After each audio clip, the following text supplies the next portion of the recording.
Okay, good morning, everybody. Welcome back to another Engineering the Markets. My name is Jared, and it is December 15th, 2022.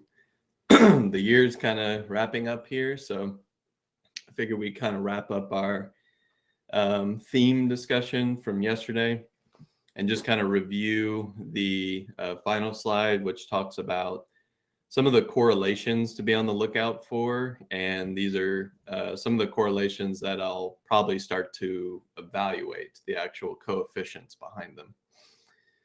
But I wanted to, in a more broad sense, talk about what the themes often indicate and how these two particular indices affect, for the most part, the stock indices. So the S&P, the NASDAQ, once again, more sensitive to things like interest rates.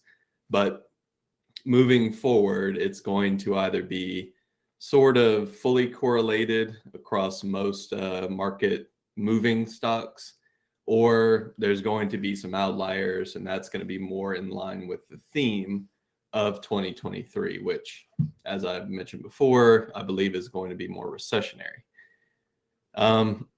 So what has the theme been, and what are some of the forces at play inside of inflation themes?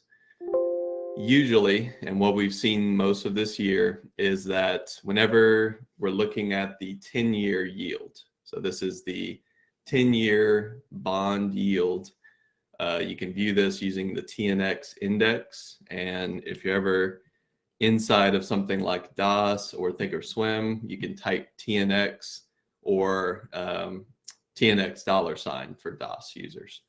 So what this is just showing is where the 10-year interest rate is for something like the notes. So the /ZN is the notes product. Sort of a direct inverse correlation there for what we're looking at. So obviously this year, the interest rate has been increasing, but along the way, there's been some fairly steep retracements and obviously corrections throughout a core uptrend for the majority of the year. And what you'll notice is a lot of these periods are often reflected in periods of performance for the equities market, more specifically things like tech and growth. And the correlation that we have right now is inside of an inflationary theme, yields rising in general tends to be relatively bad for stocks. The rationale behind that is, in an inflationary theme, the free rate or some of the discount rates are solely based on how the 10-year is performing. And in the case of a higher yield, it essentially marks down or puts a discount rate towards equities. In the case of 2022, that has been mostly downside pressure or a reduction in what the company's actual forward growth outlook would look like. So that tends to be fairly bearish. It puts pressure on equities, and as we've seen, periods of steep increase, especially the fact that the trend has been pretty strong, has led to periods of underperformance. Usually our lower lows or some of our rejectionary highs are mapped out through some of those weekly pivots. Similarly, the opposite would be true. If we're in an inflationary theme and the 10-year yield is starting to come back down, it also indicates to the market that the inflationary pressure and some of the Fed's decision to increase rates is starting to abate. And while it has mostly been temporary this year, there have been some monthly periods of pretty steep reduction, usually in the sense of some sort of speculative Fed pivot. And that was most of the period during June through about mid-August, this drawdown here. And then, of course, as we're entering into the CPI lows from October, you're also seeing the 10-year rate come back down. And this, once again, just maps out pretty simply to something as inversely correlated as how equities are going to perform. So the easiest way to see this, of course, is just to kind of throw up an SPX chart, and you'll notice some of our relative lows in some of the larger moves to the upside happen to correlate inversely to the highs of the TNX.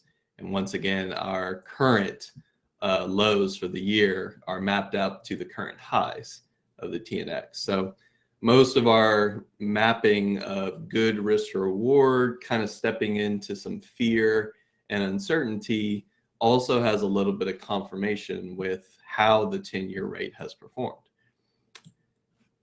Additionally, in an inflation theme, there's another force that we've kind of experienced, which has been the dollar. And similar to the TNX in the inflationary theme, if the dollar is rising, it often is indicating that monetary policies are tightening. And usually that reduction in overall liquidity is inherently bad for stocks.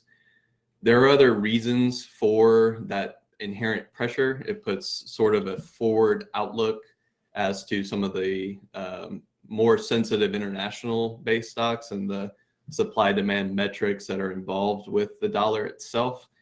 That also just puts a little bit more pressure and fear, more for a future outlook. But all in all, some of the modeling of when is a good time for the equities to outperform has been solely based on how the dollar has been performing.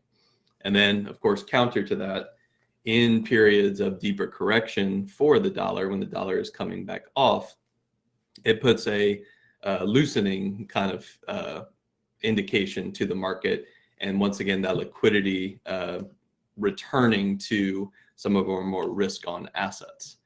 Now, this one's not quite as clear as the TNX. You'll notice there is a similarity to these charts, but one thing that's been notable over the past couple of months is the drawdown in the dollar.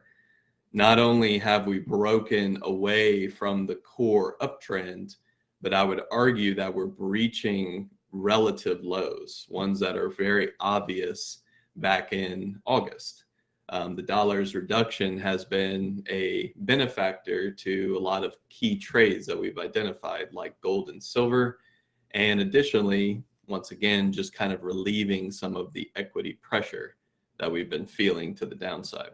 So once again, just kind of visualizing that more for comparison purposes, the dollar really started to break out at the beginning of this year. I would argue back in March was kind of the key breakout levels. Once we started to see that increase, we were seeing lots of pivots around some of the dollar inflections, but overall the dollar's upside kept equities kind of in check. And a lot of times we were seeing similar effects throughout some of our international markets, or something like an emerging market kind of exposure. Periods of underperformance this year, mostly because there was a draw to things like the US currency.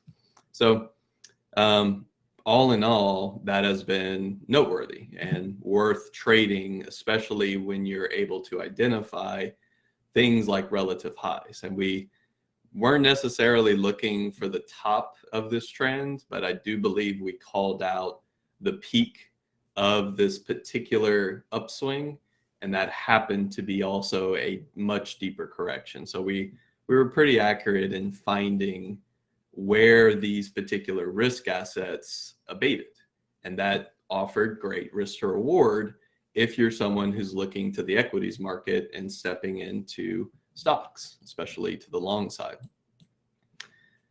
Now, let's review how this starts to change as we go into a recessionary theme. For one, notice that the correlations tend to flip. For the most part, what was a bias to the upside whenever these products were going down has now flipped to where they're looking to correlate a little bit more positively. And the reasoning behind this tends to be the following, although we still need more information to make sure that this is true. Inside of a recessionary theme, if the 10-year is rising, oftentimes at this point, the market is anticipating the recession or some sort of period of economic hardship.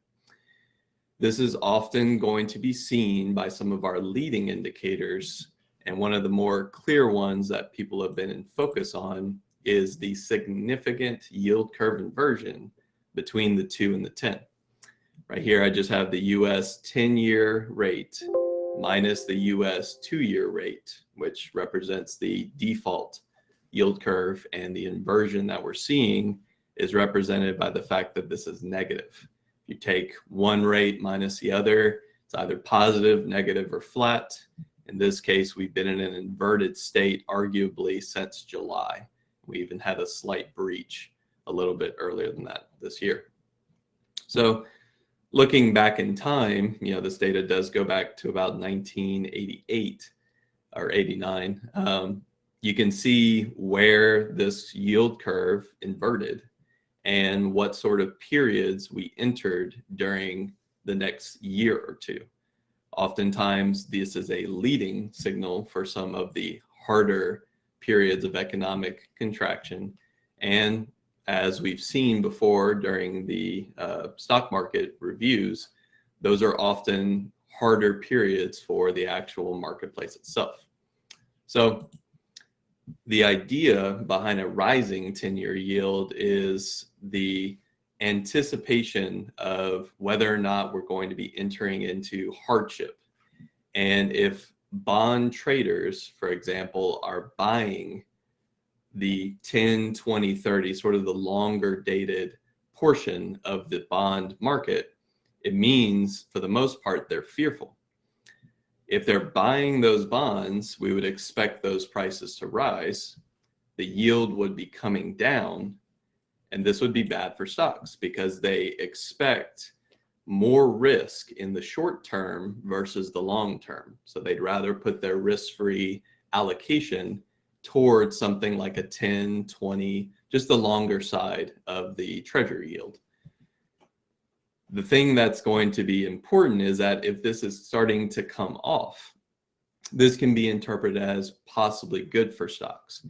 Because if bond traders are moving away from longer dated bonds and potentially coming into a slightly shorter dated expiry, not necessarily all at once, but if we're starting to see sort of like a monthly trend change or something that's more indicative of a return to shorter dated risk, then that could be interpreted as good for stocks because the bond market also sees the end of the recessionary phase. And once again, this is kind of what we expect if we're looking at our cycle approach. Around stage 2 is around the time we would expect to see some of this correlation take effect. And once again, it's more about where are we in this cycle and what we should be doing now, but also preparing for our next stage. Essentially always be looking at least a stage ahead, if not 2, if you're really inside of the marketplace in depth. So that's the main theme for the 10-year. You'll notice once again, it's related to the yield curve inversion. It's not necessarily just the 10-year, but for simplicity's purpose, and also it is the default yield curve, the 2 and the 10.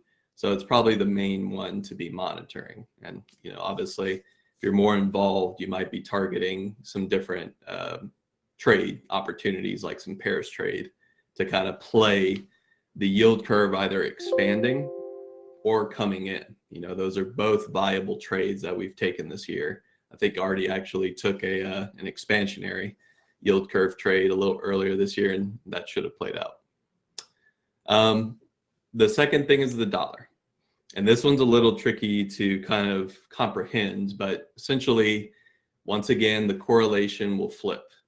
The idea being that in a recessionary theme, the dollar going higher tends to be good for stocks. because what that means is a lot of the liquidity that might have been shifted over into other marketplaces, more stable currencies. Things like the Japanese yen tends to be one of them. They're typically seen as a large holder of US debt.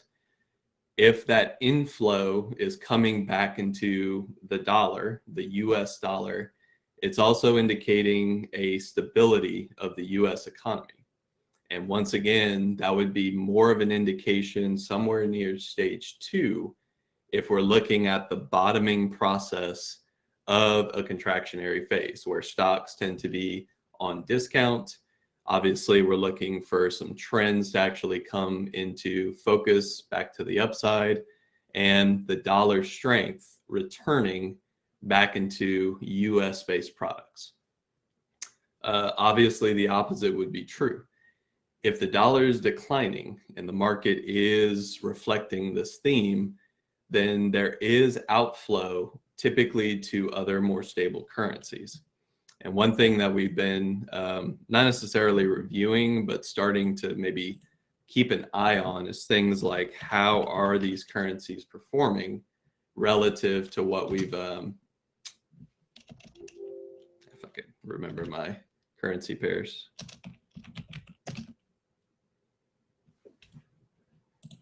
One thing I like about this is it makes some of this a little easier.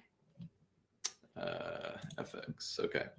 So JPY, I think I have to do USD JPY. That's always why I can't find it. So one thing that we're kind of looking at is, let's say the Japanese yen is where some of this outflow is going. And, obviously that makes the dollar a bit weaker. Remove this for now. Starting to look at how this currency pair is performing, and once again, just reviewing whether or not we're seeing outperformance in particular currency pairs against the US dollar indice. In a recessionary theme, that tends to be the way to go. It's kind of the trade thesis that you would model any sort of directional trade off of. And if the marketplace is confirming some of that information, you kind of know that the market is agreeing with that potential theme. So it's a little bit of cart leading the horse at times, but we're wanting the marketplace to essentially show us through price and through trend that this is the theme it's adhering to. And the actions of the market's participants will confirm or deny that. So these correlations are things to be looking out for. But I think more specifically, if you are someone who has been trading relative to the themes of 2022, and hopefully this show has taught how to use those themes for not just a day, not just a week, but I'm talking multi-positional, multi-month type opportunities. These themes could be changing. And in changing, it's important to understand the action that you need to take in order to continue trading off of the correlations. One of the best things you can do is, if you are using this information, actually calculate what the correlation coefficients are. We had a webinar in Florida on how to calculate correlation coefficients. So for anyone who is interested, I can certainly just review that calculation. It tends to be pretty straightforward. But the idea here is that you will see one coefficient for 2022. If it starts to change in 2023, you can't assume the same behavior. You have to either ignore it and just use other forms of analysis, or shift your bias into what the market might be starting to lead into.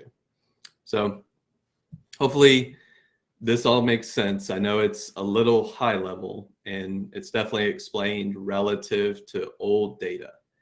But the important thing to understand is these have been the ends. We can talk through it next week. And just to kind of round things up, we'll talk through what was covered in the CPI, or sorry, the FOMC. So yesterday we did get the FOMC press release, and then we got 30 minutes later the actual press conference. If you missed the drop of that data, it is available through the Federal Reserve's website.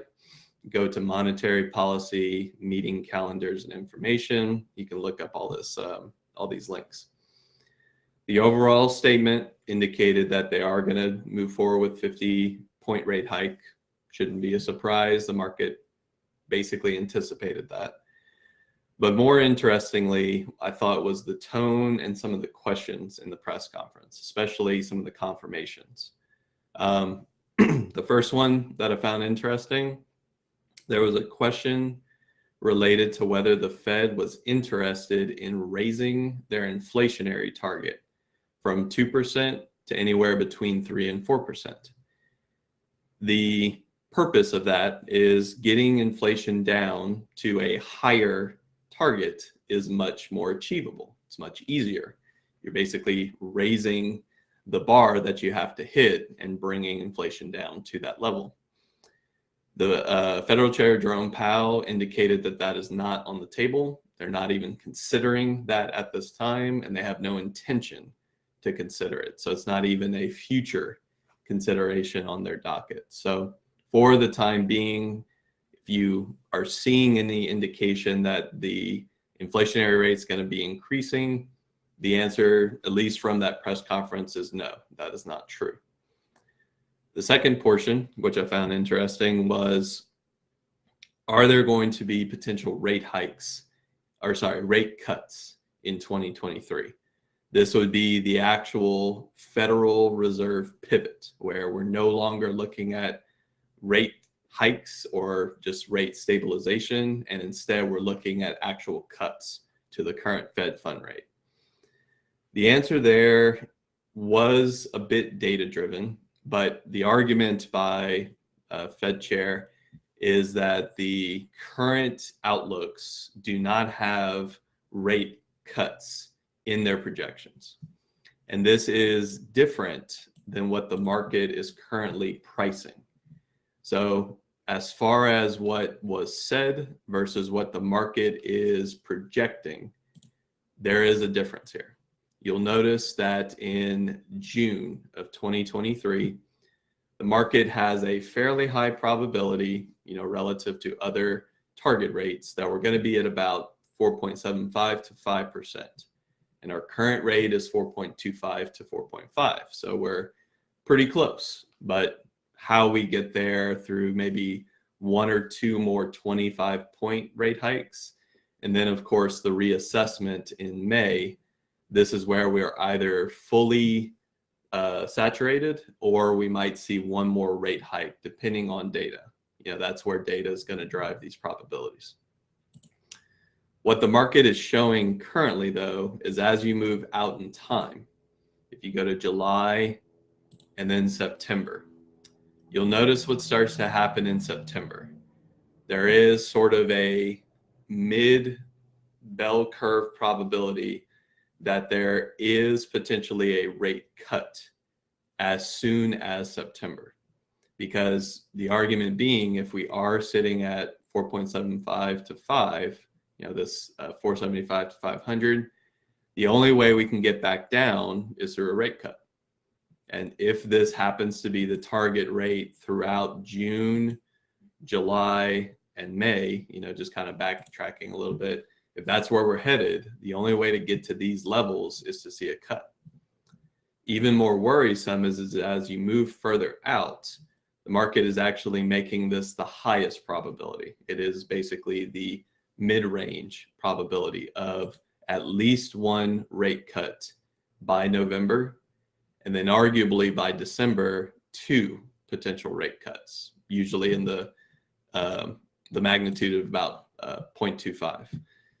So Federal Chair Jerome Powell did not indicate that this was true. For one, that projection has basically been in line with some of their meeting notes and basically some of their data-driven models that were once not only going to get to the target rates that are being priced, but there was no cut in 2023. He basically confirmed that that's also still true. The data is not showing that that's really in consideration. There could be a moment where this shifts, and that's kind of more the speculative probabilities here. This is based on whether or not the Fed's going to adjust, or does the market think that things are going to get through sort of that 2% target rate, along with some of the unemployment objectives. Are we going to be seeing some of that as soon as July and September? Which kind of means that the economy and the hardship that we're kind of expecting for 2023 might be starting to show around this period. And that would be one of the only ways to kind of have the Federal Reserve change stance. So interesting press conference. I thought that that information was notable. However, it has to be market driven. It has to be data driven. The market is pricing some of those probabilities in, but it's not confirmed. And more specifically, it's able to be modified. Remember, we're looking probably 5 to 6 FOMCs out. This can easily change. So in 2023, we'll kind of see how this probability model adjusts, not only to when we hit our target Fed fund rate, but what is the actual data suggesting? Is it starting to actually reveal itself through a much steeper decline in inflationary data? So all that said, keep an eye out for that type of information. I don't really have too much else for today.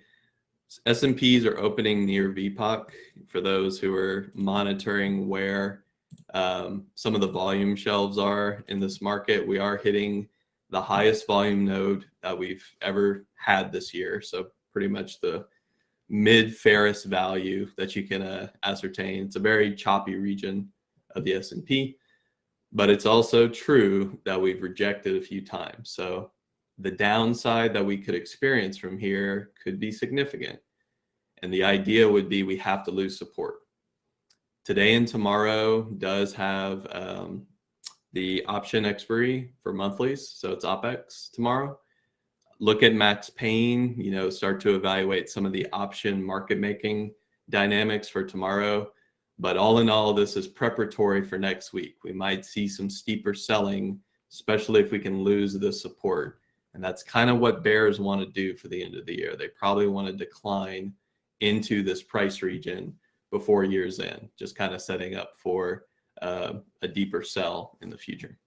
So with all that said, my name is Jared. This is Engineering the Market. Trade safe. Stay tuned for pre-market prep. We'll talk more next week. Have a great weekend.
All right. Good morning, everyone. Welcome to the PreMarket Prep. I hope you're having an amazing morning. Hope you had a great day yesterday. Good morning, Peter. How are you doing today, my friend? Good morning, Carlos. I am great. Sounds like you're doing good too. Much better than yesterday. Yes. Okay. uh, yeah. So last night we had I had some issues with my vmix here, and I Ah, had to redo all the shortcut hotkeys. So what oh happened no. is on the stream deck, there's a new update that's out that did not play nice with vmix. So all like probably 18 keys programming was not fun. But they all seem to be working. We'll find out if some of them are not working today. So, all right. With that said, guys, let's get into. Well, before we do that, let's give Jared a big thumbs up for engineering the markets every single morning, taking us through some of the macros there. And today was part two of yesterday's market cycles. And if you missed, you could catch it. The pre-market from yesterday morning. The recording is on YouTube. You can catch that. And then today, if you're running a little bit late, you can always go back and catch whatever we just did. So, with that said, let's take a quick look at our gappers list this morning. We are running a little bit weak today, as many things in the red. NVAX down 13%. Can't wait to get into that one. Roblox 7%. Some big names here down quite a bit this morning. So it's going to be interesting for sure. SPY is down 1.1. Peter's going to get into the SPY and overall market in just a second. And then the only thing gapping up today is we're looking at is Lee up 2.1. So I wonder if that's some kind of positive news on those specifically, because I see more Chinese tickers on the downside today, but Lee on the upside. Um, Quick look at our gappers list from yesterday, guys. Let's take a look here on our 5 minute, and we'll look over our list. Was it was it was a very tough morning. It was a very tough market open yesterday. I mean, it was just wild, guys. So here's Delta. Delta, for the most part, had one initial drop, but Jared caught this reversal here. He did pretty good, partial down on the way up. He did not get the continuation, but you can see here. I mean, the price action was just wild. It was very. I don't want to say choppy, but it was just not fluid. It was just to not get no continuation. See the drop coming back down here, and then just very difficult to trade here, because what strategy are you trading here, right? So not an easy thing to look at. How about Tesla? So I saw news today. Elon did sell more shares. Has been selling a lot more shares in the last couple of days. So could be the reason why we're not could be the reason why we're seeing that daily looks so bad on there. Yesterday was very difficult to trade. We saw Andrew take a couple of stabs at this. I mean, it did not know where to go. It really was up and down, really all over the place. In fact, this chart here looks better than what I actually traded. I mean, it was just so bad. Eventually, the nice sell off from the VWAP at 160 all the way down to 157. That was a nice drop. Andrew caught, I think, the entire thing of that move, and that definitely made his day there. So, good job there. And then here's Meta. Meta actually, after the fact, did break out really nice. It was very difficult to trust these stocks because everything was just so choppy, right? There was just nothing clean. For us 5 minute ORB traders, if you were looking for one, you did not get any good signal yesterday. Not on my list at least. There was nothing we saw that was great. So we kind of held back. And I remember it being 11 o'clock and we still did not have a trade on here, which is okay. Again, not every day is going to be a blockbuster day. But that was Meta. And looking at it now, it did break out. Nice high of day breakout. Beautiful consolidation. And just look at the rip here on Meta. And of course, Peter will talk a little bit about what happens here when everything just started heading south. Here is AMD, guys. AMD, again, held here. Went sideways for the entire day. Didn't really move up or down. Just kind of went sideways into Powell started opening his mouth, and that's what happens there. You get the drop. So Well, we'll in talk fact, about that. yeah, the biggest drop happened just when the computers read the Fed rate change, which is interesting because it came out exactly as anticipated, right? Everybody thought it would be 0.5%. It was 0.5%. I don't get it. But Yeah. whatever the decision was, they programmed the algos to say, well, that is decidedly disappointing, apparently, because the market dropped. And in some cases it recovered. In other cases, like you can see on AMD, it didn't actually recover the difference. So Yeah. yeah, it's a big drop. And to what you're saying, Carlos, shouldn't be surprised that the morning was pretty rough. Yeah, as you can Yeah, see, AMD is a great example of that, right? Nobody was willing to make a move on a lot of, especially the large cap stocks. The big money was not going to move until that Fed announcement came out because they just couldn't afford the risk, right, of being wrong. correct, So, correct. you know, while the overall volume was good on the day, it was pretty stunted in the morning, and we see that in the price action. The few that you talked about, Tesla and Meta, those are the right targets because they actually seem to be moving a little bit independently. Yeah, yeah. Last one on our list, guys. One of the usual suspects was Apple, and again, very similar to AMD, very similar to almost everything here. At around 2 o'clock is when you got the nice drop there. So, with that said, let's jump into our market pulse and see what's happening here. Let me see if I even have this hotkey. I do not, so I'll do it manually. So there we go. One I have to note down to fix later today. So let's. I hope you have it because I'm actually proud of myself that I managed to, look at that, update the economic calendar. So Very nice, very nice. at Yeah, that that. would have been a bummer if I didn't have this one today, huh? No, it's on there. Is it not Although looking? there's one on there that I don't recognize that maybe I forgot to update. But we got a whole bunch of economic events, including actually some numbers that should have just come out. Let me see if they are out there yet while I'm talking. But basically, none of these are major market influencers. So yesterday was the big day, like we were just talking about. 2 o'clock was when the Fed rate announcement came out, and then 2:30 is when the press conference started. You know what? It's sort of good to see that these days. It used to be that the big reaction from the market was when Powell started to talk, because nobody quite, he would say these things that would just cause a frenzy in the market and uncertainty. As I kept saying in the room, it seems to me he's got a lot of coaching, and he knows now how to answer the questions where he does not create uncertainty on the actions of the Fed. So that being said, we saw some relatively calm reaction, a little surprising reaction at 2 o'clock, and we've been waiting for this for like almost 2 weeks, right? For that number. So now that that's behind us, I think we're going to see a little more normal volumes and market movement. So these economic events today, again, don't expect them to have a massive influence in the market. Hopefully, though, we're just going to see some a little more natural, if I could say, price action. And I'm actually not seeing the jobless claims and that come out yet. If anybody has it, let me know. But as Jared was talking about, it's a tough time to try and be long. The market is looking relatively weak.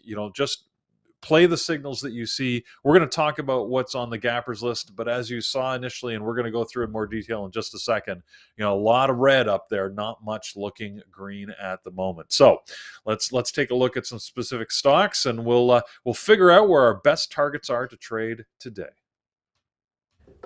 Yep, absolutely. We'll definitely have to see how things are going to play out today. All right, let's remove some of the stuff from yesterday. We'll take a look at what we have on our gappers list in more detail here. If I can change to... Did things freeze on me? Subscriber mode only. No, it did not. What's going on with my... There we go. Daily. Okay, perfect. Control A, Control X. And we will look at what our gappers has this morning. All right, starting with PBR today. So PBR right now, I don't really like this one, but right now they were down some here, some couple of cents, not even dollars, and then now they're popping up 2.4. I'm not a big fan of the way this thing trades. I think it's the price action could be funky at times. Had insane volume yesterday.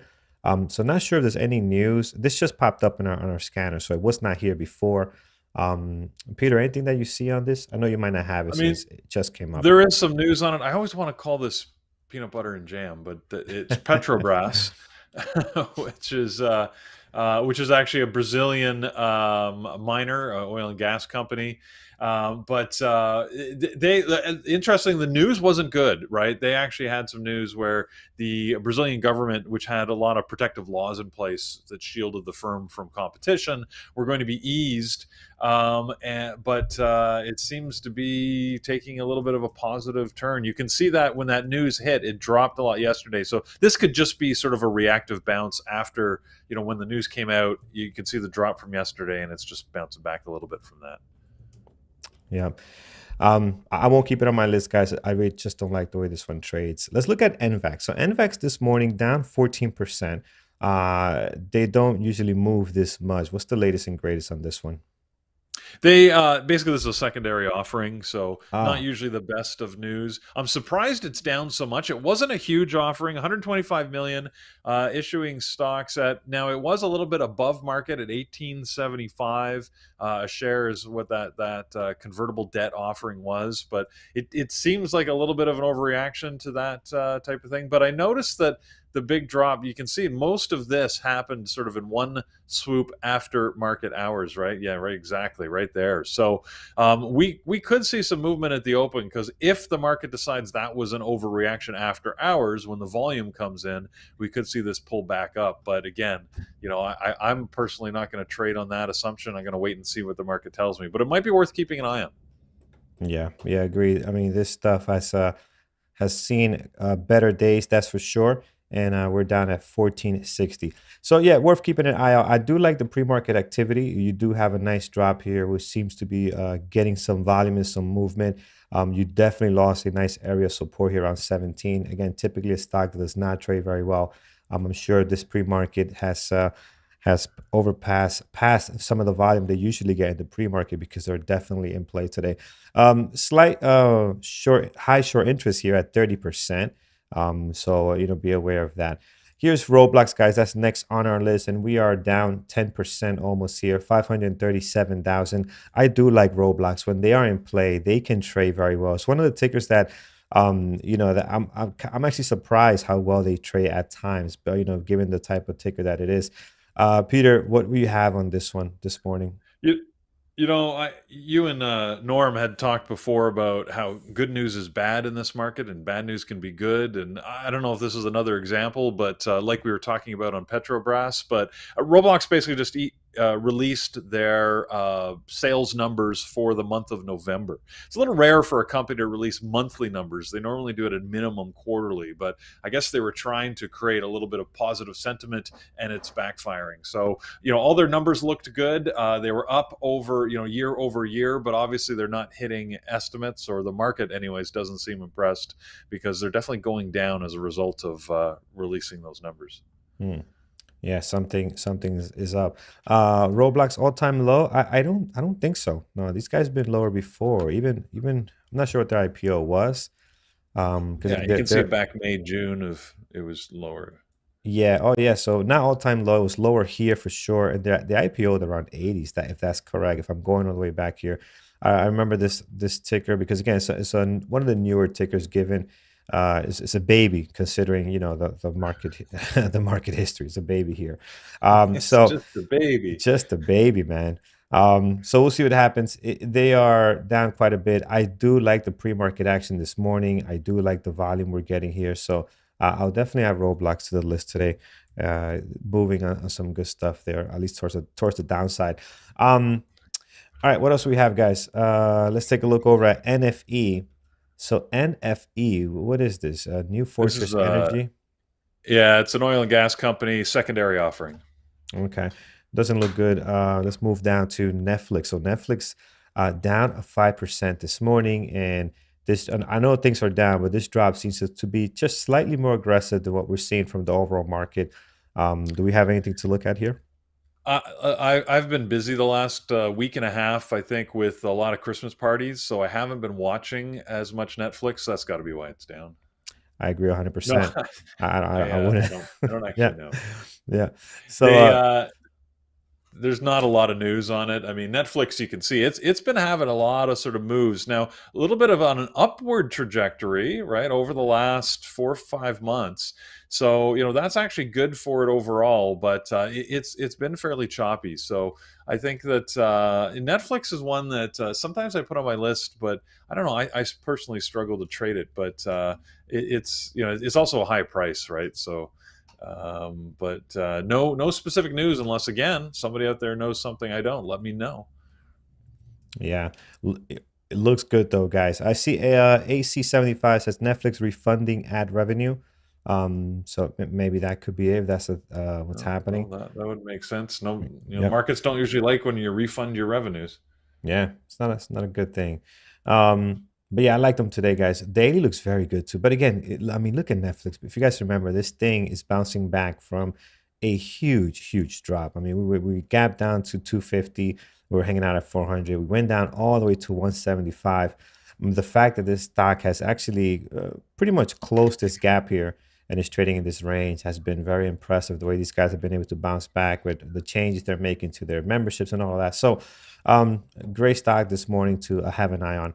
Let's head on down to RNA. We had this on our list yesterday, and this was ugly. I had it on my risky pile, and it was just nasty, guys. I mean, it looks good now, but if you were looking at the price action, this thing was all over the place. The spread at times got pretty bad. So I don't expect the second day today to be any better than yesterday. So I'm going to keep that off my list. Here is This is a Unity Software, and they don't trade a whole lot of shares, and they're not very, they're not a great trader. And today it doesn't look like they have a whole lot of volume. They're just barely making this gappers list. All right, we will stop here. This list is continuing to grow. We got some names that I'll wait for you guys to throw out here. We got a couple of Chinese tickers. We got NVIDIA, a couple of usual suspects, Tesla. You know what? Tesla, we will definitely have on deck. Tesla is a good one for today. I mean, Tesla is going to be a good one, as we've been saying for weeks to come. I mean, it is just on fire as far as the volatility, especially now with Elon continuing to sell more of his shares. Are we sitting at yeah? So we're now creating a new 52-week low based on that information. So, Peter, on your end, what do you like this morning?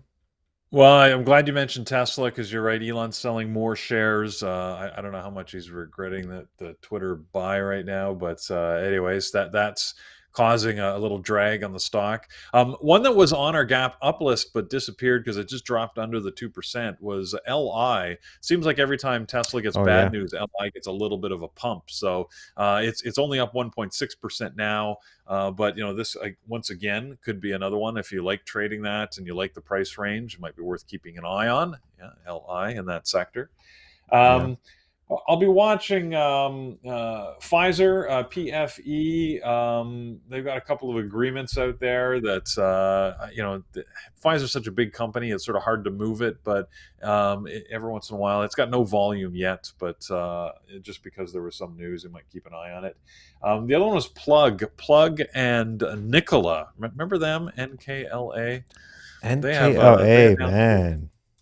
Yeah, they were the one that were pushing their truck downhill, weren't they, and filming it to show how its performance.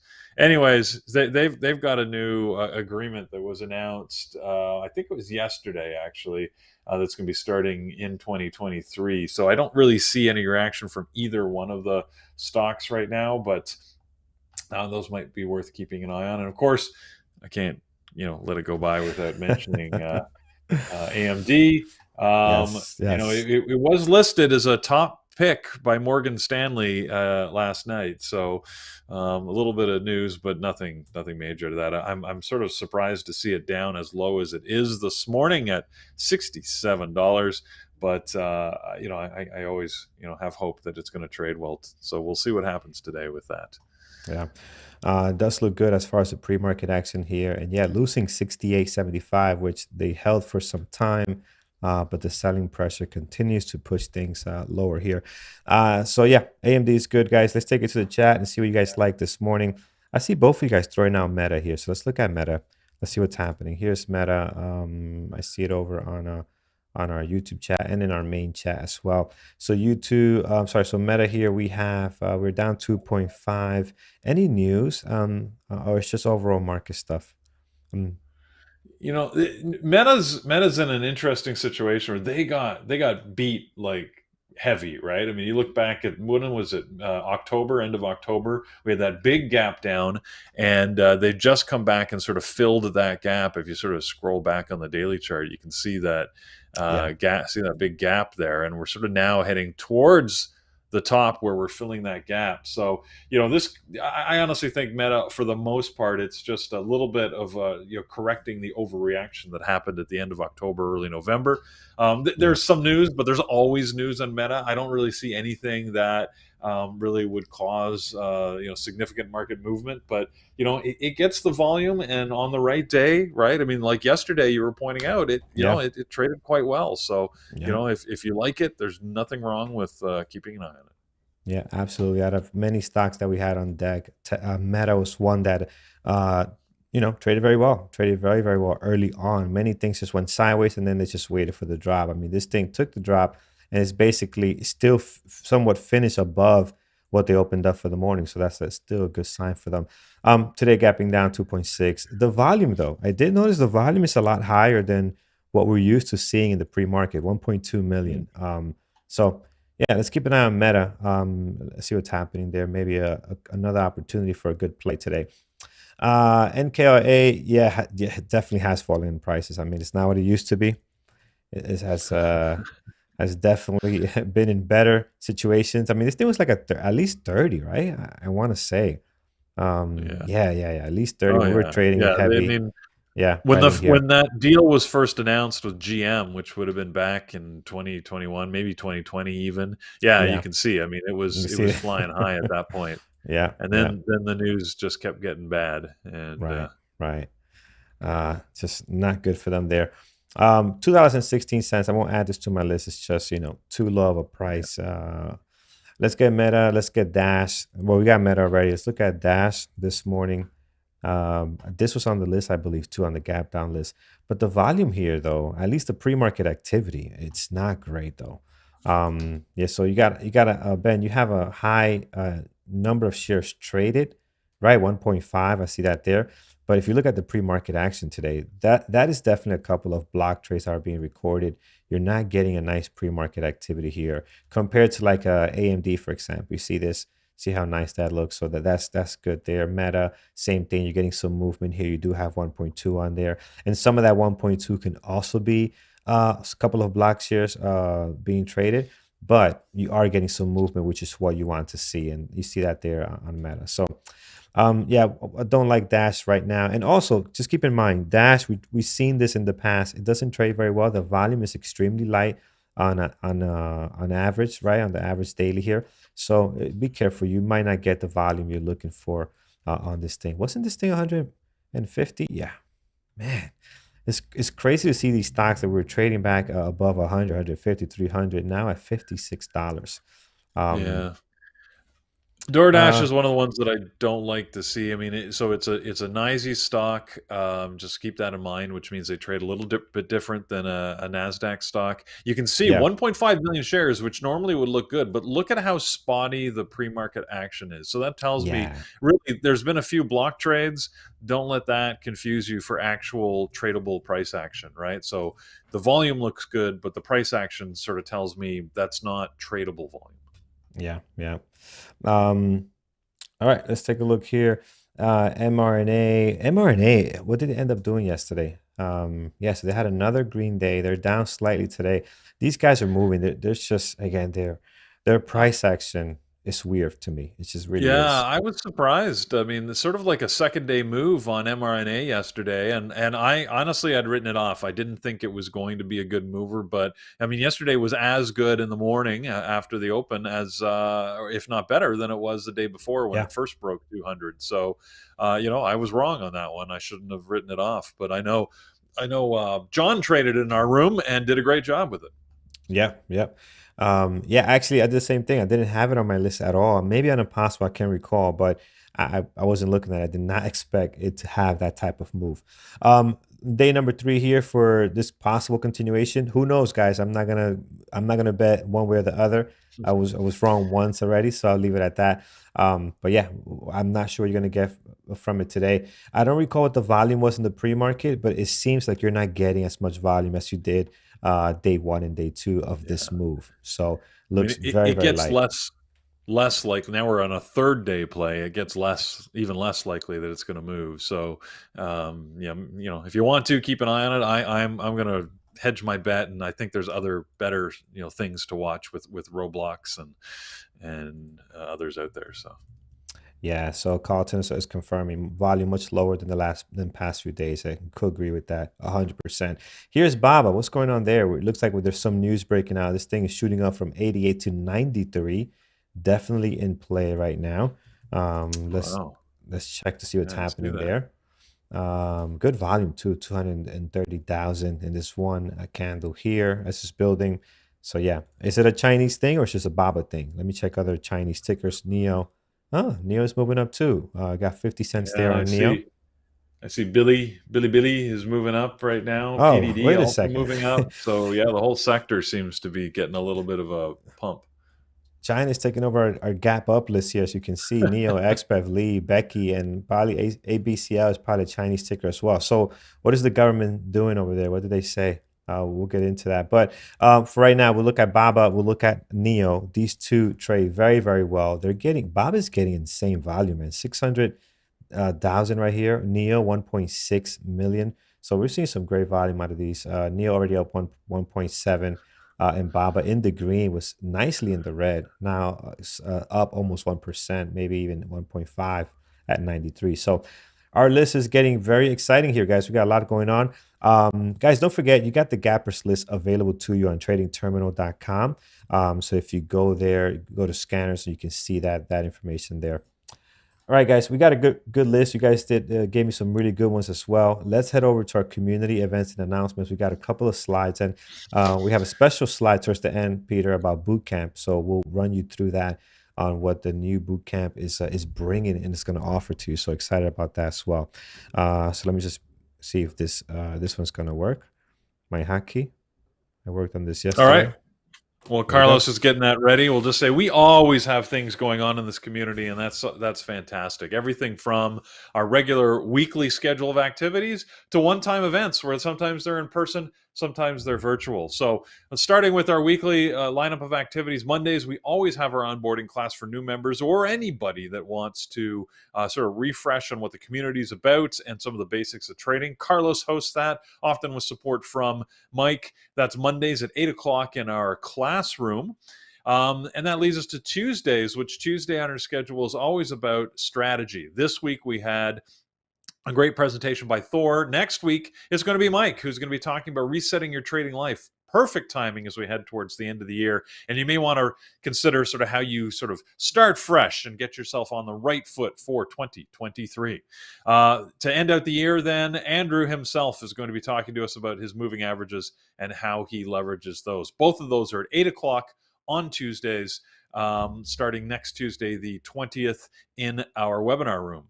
Wednesday and last night is all about our psychology aspects. Psychology is probably the most important aspect of your trading. And Mike last night presented from Vancouver, live from the Peak Capital offices, his webinar on the interaction between trade book and trading psychology. That was very well received and is recorded and available in our education center. Next week, we'll have Dr. Kenneth Reed back with us to talk about gambling versus trading and how to manage probabilities. So that's also at 8 o'clock starting. That's, now we're moving into 2023. I can't believe it. So keep in mind, there's a gap there, right? There's a 1 week gap on the psychology because as we get towards Christmas, we are going to take a little bit of a break there between Christmas and New Year's. So, we've got one last night. Next one will not be until January 4th. All right. Keep that in mind. Thursday, which is today. Is it Thursday today? Oh my goodness, look at that. Thursday Yes, it already. It is. means it's mentorship day. So 11 o'clock in our webinar room during market hours, John will take us through his Q&A and mentorship thoughts. That's always a well-attended and good session. I usually jump in there and help John out with any questions and support. So if you're an elite member, you can take advantage of that. And then Thor has his regular Thursday night mentorship.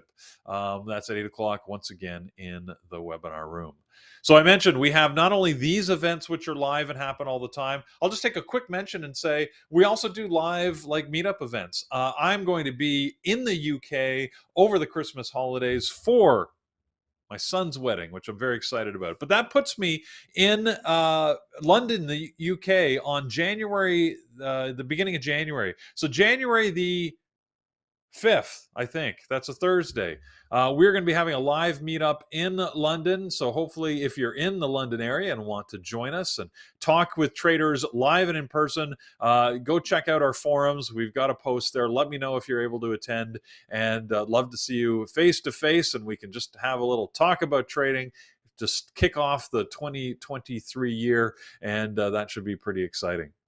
Meanwhile, what's always available 24/7 is all of our online services bundled through our trading terminal. Look up tradingterminal.com and you can find this sort of entry screen, and it's amazing the amount of information you can get in there, from our calendar, which has a calendar of events, not only all the activity that you've got on a daily basis, but the market announcements and economic news. You've got the heat map that Carlos is showing you. We've got scanners loaded in there that we've custom built for you based on what was most useful to our traders.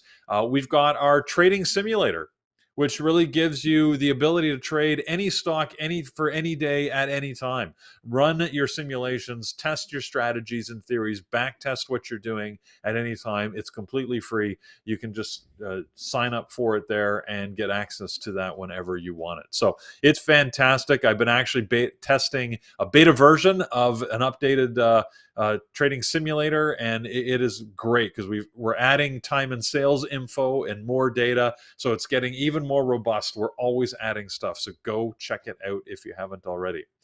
And we'd greatly appreciate, give us a like and a thumbs up here for what we do. Carlos is the man, and he works real hard at putting this show together, and I just want to give him a shout out, I guess, for all that he does, because he had to go and rebuild all those platforms. This is a lot of work. I know when I take over for him, I start counting the hours until he gets back. So all right. Thank you, my all friend. That being said,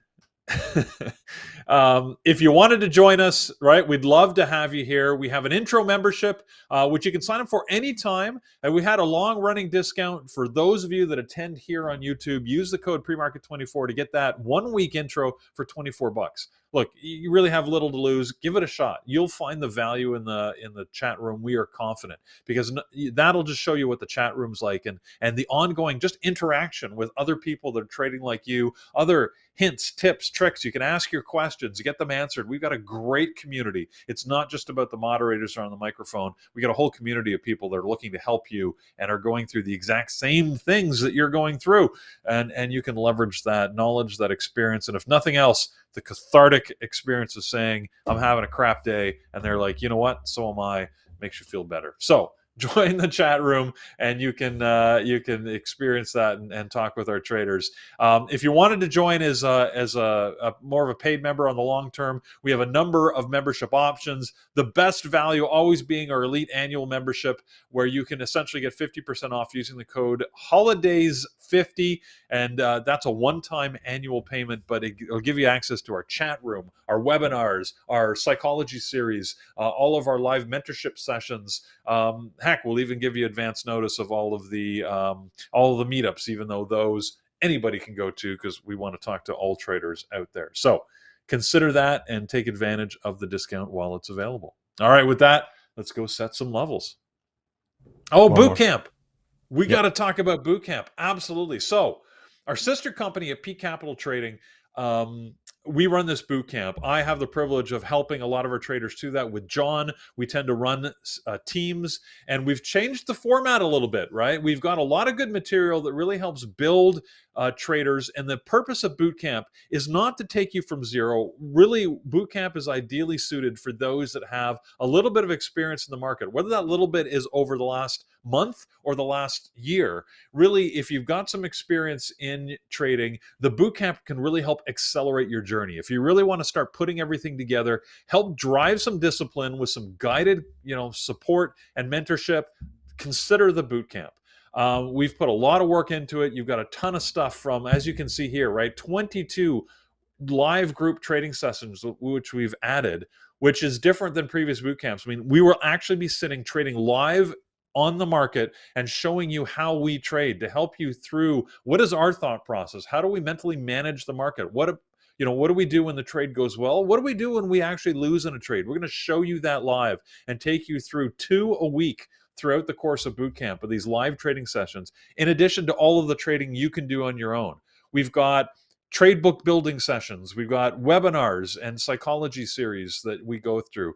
We've got the Camarilla pivot points, which is always popular. Thor's got a new book out there. People love his strategy and approach. We take you some in-depth information on that you can only get through Peak Capital Trading and all of the other things you see here. So if you're interested, take a look at Peak Capital Trading.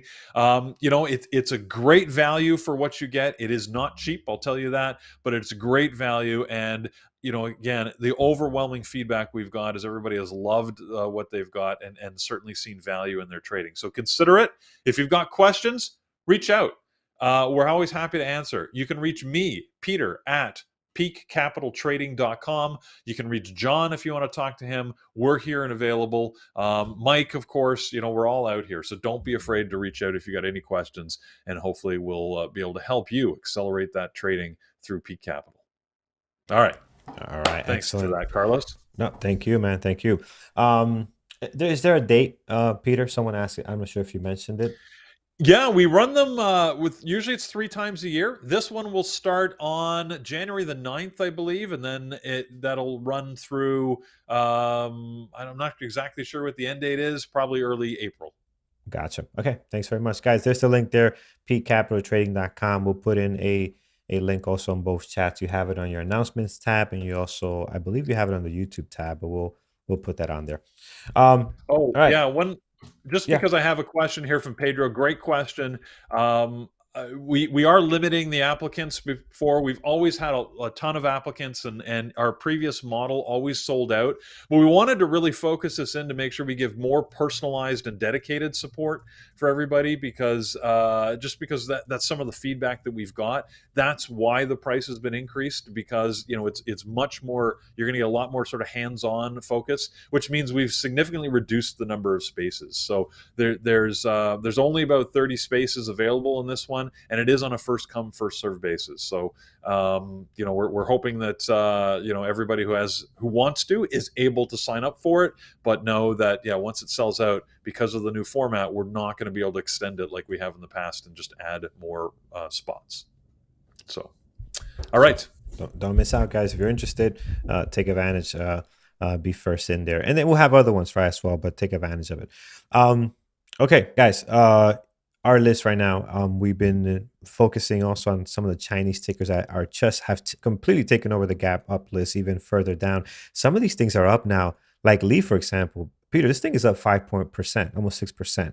And running and with volume. I mean, it is just the move we're seeing here is just unbelievable. I know. Yeah, it's amazing how they've jumped, isn't it? Like while we're talking here. So obviously the news out of China has had a positive lift on everything I'm looking at. You're right, Baba, PDD, Billy, Baidu, and of course the EVs here with LI and XPEV. If this continues during the market open, we might have some good candidates for our top trading list. Yeah, absolutely. I have Baba and Neo on here. News of possibly, I was talking with Hamish. Well, Hamish put it on the text here. News of possibly the SEC easing on their restrictions and the kind of the thing we've been hearing about for the last year and a half, right? well, maybe not that much, maybe the last year or so, with these Chinese tickers of them looking into them for possible fraud or whatever number creativities in their finance. So I don't know. That's been going on for Yeah. quite some time. That is big news because they've been talking about just tightening on the restrictions, and especially the financial accounting and reporting requirements for these companies, which has been fairly lax. And I track IPOs just as a reference point. By the way, you notice in IPOs we've had a lot fewer IPOs, but also almost no SPACs. Whereas before, SPACs are special purpose acquisition companies, by the way, which is really just a bucket of money that can be used to invest in any company, or used to sort of take it's almost like a shell company where you can take a company public without having to go through all the regulatory requirements. And because of the change in that regulatory environment and the threat of cracking down, SPACs dried up virtually overnight, whereas we used to have almost 2 or 3 a day that were being announced. There's been none for what, like 3 months now. So yeah, it's interesting how big of an effect it has, right? These things, the faucet's on or off. So we'll see if that Yeah, changes, yeah. if they really keep it light. But anyways, so yeah, we'll see what happens here. We sure will, guys. Okay, guys, let's get into our watch list and do some levels here. We're running a little bit behind because we had to share some great news with you guys about P Capital. So again, take advantage of that. We'll give you that slide again at the end if you missed some of the information on there. Here's Roblox, guys. So right now, as far as levels, I do like the way this thing is moving. I do like the daily on here. We're being very weak this morning. Towards the top, we're not going to add anything. We are pretty much taking care here, high and lows for the last 2 trading days. We do have 29.68 creating a great support there. Our low of our pre-market is a little bit lower, but 29.68 is what I want this level right now. It looks like we're going to break through that anyways. I'm still going to keep this here because this level is really based on the daily here. We're seeing some support happening in a couple of areas there, not really based on the low of the pre-market. If we make a new low, I can mark it down, but I think this 28.68 is more important. Now, if we take a look at our list here, we move to the left a little bit. We have gone lower here on Roblox. Another great level on the daily with some touches is going to be 28.14. We'll slam a level there, and then another one over here around 26.50, and then down to 24.72. I think that's more than what we need for right now. Roblox showing a lot of weakness, down 10%, and with volume, guys. And with this one, when it has the volume, when it's trending the way it is right now, there could be some good opportunities for some good trades on this. And we do have shares for sure with Interactive Brokers, so that's not an issue. Now here's Netflix. Netflix is down 5%. Again, they seem to be dropping a little more aggressive than just overall market move.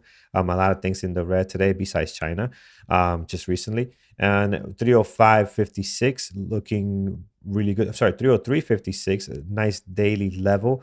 Low of the pre-market down at 300, so we'll mark both of those there. And then towards the bottom, we're looking at a 291. It's a great level there. If we can get to that, that's going to be a really weak day for Netflix if we're pushing down that low. Here is Tesla, guys. Again, Tesla just not having fun the last couple of days with their fearless leader selling some more shares in the last couple of days. At least that was confirmed. You couldn't tell if it was the market dropping it or if it was Elon. Well, it was both, and Elon had a nice hand in that because he sold a ton. 151.34 is the low of the pre-market here. If we look towards the bottom, I think we haven't been down here in a very, very, very long time. So we're setting a new 52-week low there for sure. We're going all the way back to 2020, October, November timeframe. I'm going to pick off some levels here. We're going to pick off 145.54, and we're also going to be looking at 140. Again, 150. Andrew and Brian called this, right?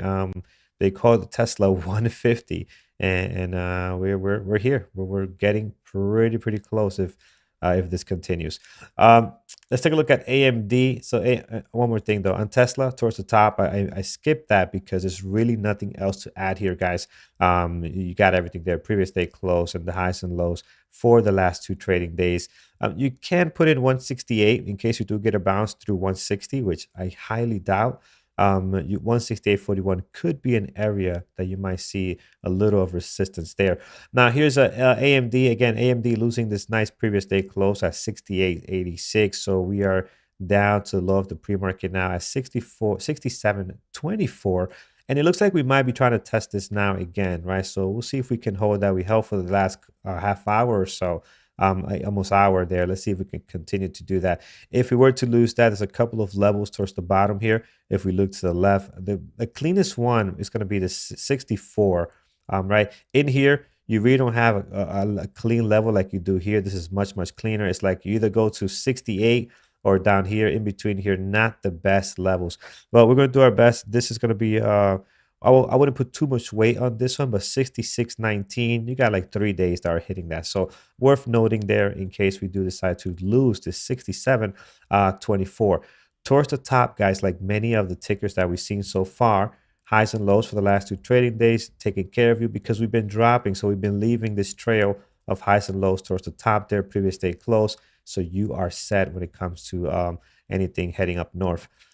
Here's Meta, which again was one of the few tickers yesterday that showed some strength, actually ended green. This morning they are down 3%, so not having such a great time. 118.45 is the low of the pre-market. That seems to be an area where we have a lot of touches as well as far as resistance here, and here. And we're going to mark down support towards the bottom here as well at 114. In between here, this is a minor support at 116.54. We'll drop that there as well.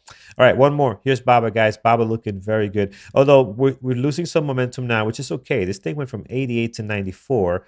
So you are going to get a pullback. It's not just going to keep going.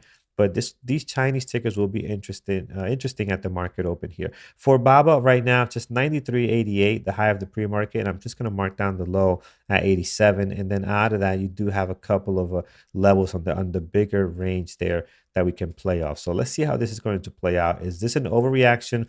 Are we coming back down under 91? What's happening? Either way, the volume is in, guys. 1.6 million shares traded, and on NEO, 3 million shares traded, up 2%.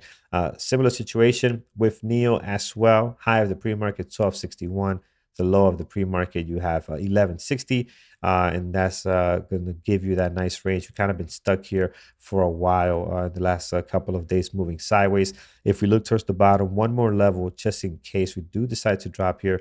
The best one I see is 1121. So let's see what this volume is going to take us today. You have Lee also with volume. You have NVAX on our possibles list. NVAX is good, guys. You got a nice big drop here. We'll keep a close eye on that one. This thing is down 17%. So definitely want to look at this morning. All right, quickly, I see Brian is in with his list. Let me show you guys our moderators list for today, and we will call it a day this morning. Definitely a lot going on. As I'm doing this, guys, hit that thumbs up over on YouTube. We are sitting at 161 likes. Not bad, not bad. Thank you, guys. Appreciate that. So if you haven't done so already, it's an opportunity to help you to help us support our channel, and we really truly appreciate it here. All right, let's take a look at the team's list of stuff they like today. There's no lack of tickers, that is for sure. As I see, almost everyone has their numbers in. I mean their tickers in. Let's bring this over here. There we go. Let's start with Susan. She is looking at Tesla, Amazon, the Qs, and the SPY. Secondary list, Meta and Netflix. Jared will be looking at Tesla, Baba, XBEV, and Netflix. And secondary, the market. Thor will be looking at Baba, PFE, mRNA, and Apple. Megan, Tesla, and Coin. No IPOs, no SPACs for today. And our guy here, Peter, our main man, looking at AMD, Tesla, Baba. Secondary list, Apple, XBEV, and Roblox. For Brian this morning, and again, I tweeted out yesterday that when the morning starts and you don't hear Brian with the sound effects and you don't hear Brian saying diddly doodly, you know it's a questionable morning, because we didn't hear it yesterday and I was concerned. And I did not take a trade. My face was just like, if he's not doing the sound effects, we are not taking trades, my friends. We need the you know, it's just, it hypes me up. Yeah. It gets me ready to go. So his list: Tesla, Baba, XBEV, Roblox, and Netflix today.